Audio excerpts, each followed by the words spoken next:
Thank you for joining us today. My name is David Bird. I'm the Executive Director of the Schenectady YMCA.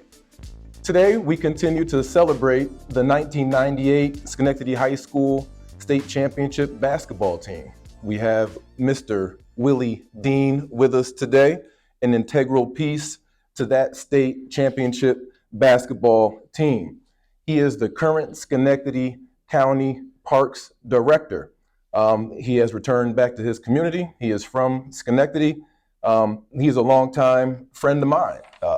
Me and Willie probably go back until maybe third or fourth grade. Yep. I mean, our moms went to high school together. It's talk about life coming full circle. Correct. Talk to me a little bit about that 1998 basketball team and give me some perspective into the personality of that team. Right. So, I can't believe that it's been 25 years. 25 years. Actually, the 25th anniversary of that state championship that we, were able to achieve in 1998. So, but, I'd have to say that the most important piece of that whole team was Coach Denola, because he's the one that recruited us as young kids back when we used to attend his basketball camps. So, he had a plan for us before we even had a plan for ourselves. Right. Yeah. And, we were just young kids enjoying the game in attendance at his basketball camps. And, he had a plan way back then to select his talent and develop them so that he could have a run at the state championship. So my first experience with the sport of basketball was at the YMCA. It wasn't at this location, it was at the location downtown. And my mother signed me up for the basketball program that they had there. I was 6 years old the first time that I played basketball, and it was at the YMCA. Yeah, that's important. That's important to the development of a young child. Right. Schenectady County, certain pieces can be tough to grow up in. Correct. Kids need that guidance, and the community's lucky to have you, back in town. Right. Well, he was definitely a father figure outside of our immediate households for all of the kids. Yeah. Because, just to be quite honest, if somebody wasn't in school that day, he was sending somebody to come get you. So he held everybody accountable as if we were his own children. Yeah. And again, lots of life lessons in that. Lots of life lessons. Correct. Do you still talk to many of the guys? I talk to pretty much everybody on the team. We're in a group chat, but the two on the team that I probably speak, three people on the team that I probably speak with the most are JT James Thomas, Coach Denola, and James Plowder. I speak to those three the most of everybody on the team. But I do speak with everybody, and actually work here in Schenectady and see Andrew Healy and those guys all the time too. Yeah, so that's awesome. That's awesome. Can't say how lucky we are to have you here in Schenectady. So we mentioned you're the current Parks Director. Correct. What goes into that for a guy or a gal in high school? They see that title, they might not know exactly what that is. What is that, and what do you do, and do you like it? Well, yes, I'm enjoying it. So this year was the first year that I had an opportunity to tailor a summer enrichment program and make it available to all the people in the community. So what I did was I just sat down and evaluated all the different options, and what I felt was most important and what would be most beneficial for the kids. Sure. And just incorporated those into the program. One of those being, we had a science program that was done by my side, the Science Museum. They came out and did science experiments with the kids in the park. And, of course, I had, basketball component / sports component because, sports is a part of me, and it helped mold me into the man that I am today. And there's a lot of carryover from sports into life after sports. No question. So kind of getting back to the hardwood, talk to me about life after Schenectady High School. You left Schenectady and you chose where to go. So after graduating from Schenectady High School, we had a nice run. We won the state championship. I had a couple of different options. I had Clemson. They were recruiting both myself and James Thomas. They wanted to do like a package there, even though James was a year behind me. But in any case, the coach there at the time wanted to do a package deal. Yeah. I had North Carolina State, and I had Georgetown, but Georgetown wanted me to go to prep school. Okay. And I really wasn't interested in going to prep school. So of course the local CNN, those guys were recruiting me. So I ended up going to Boston College out of high school. Yes.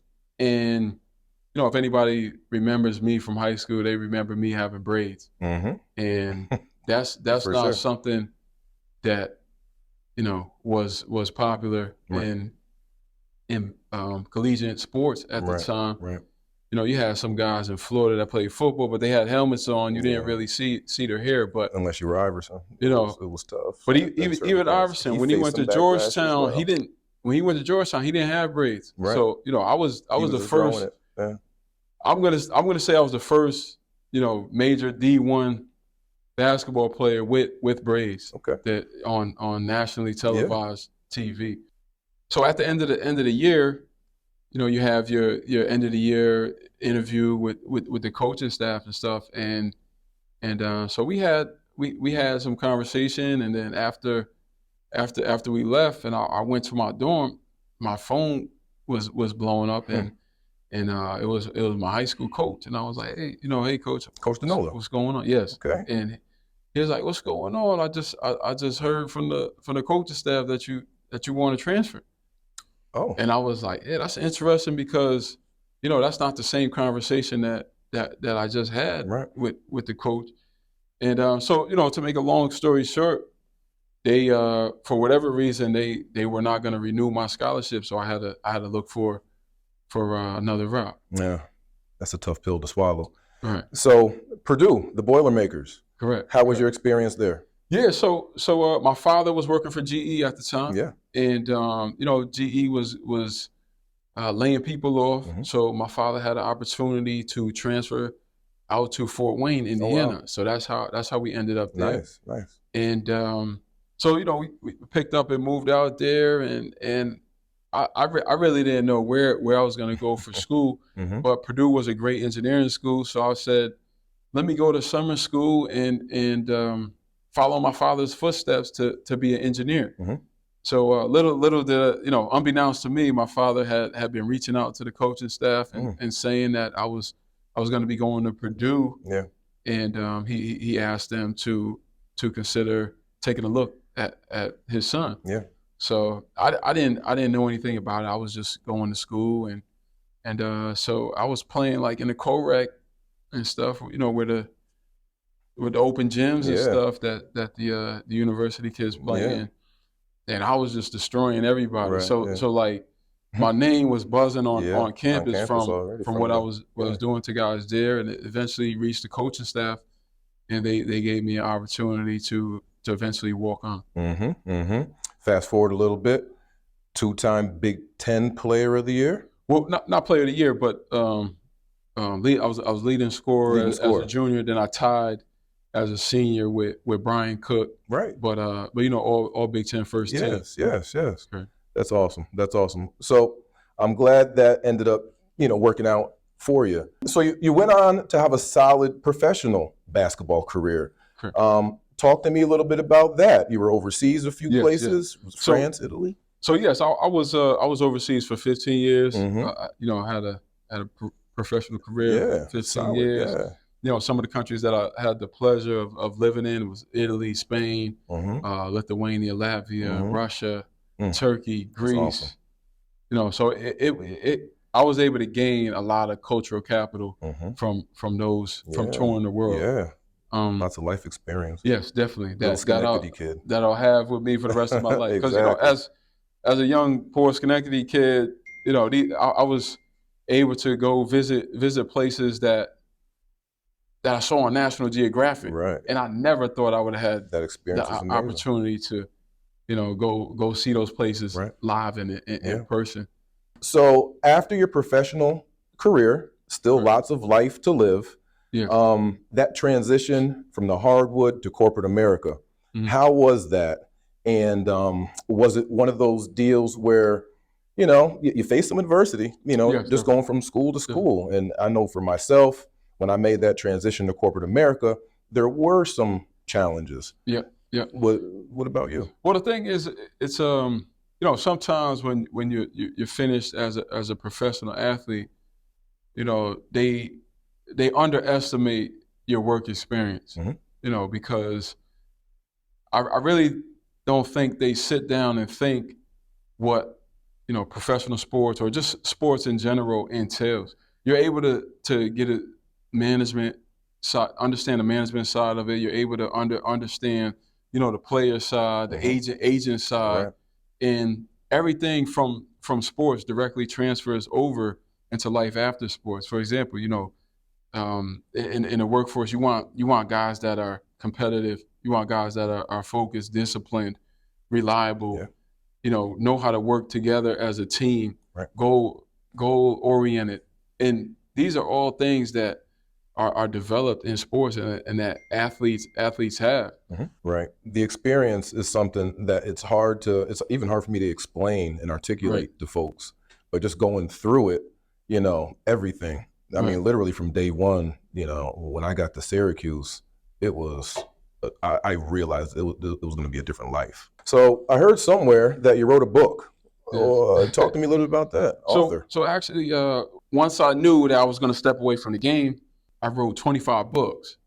And the books came by way of my daughters, because every night before bed, they used to request a bedtime story. So, I used to tell them stories that I used to just pull like from my past, from my childhood, and then through my life experiences as a son, and then also on the other side as a father. And just incorporate those life lessons into the stories. So that was, so the first book, titled Love, which, is published and out on Amazon and stuff. There's more to follow, but this was the first one because it's a true story from the experiences from my childhood, and then also my experiences as a father. All in one. That's great. Lots of good life lessons, lots of giving back, lots of genuine, organic, from the heart stuff in a lot of what you just said. So, I appreciate you, and I appreciate everything that you do, for the community. Appreciate you, bro. Yes, sir.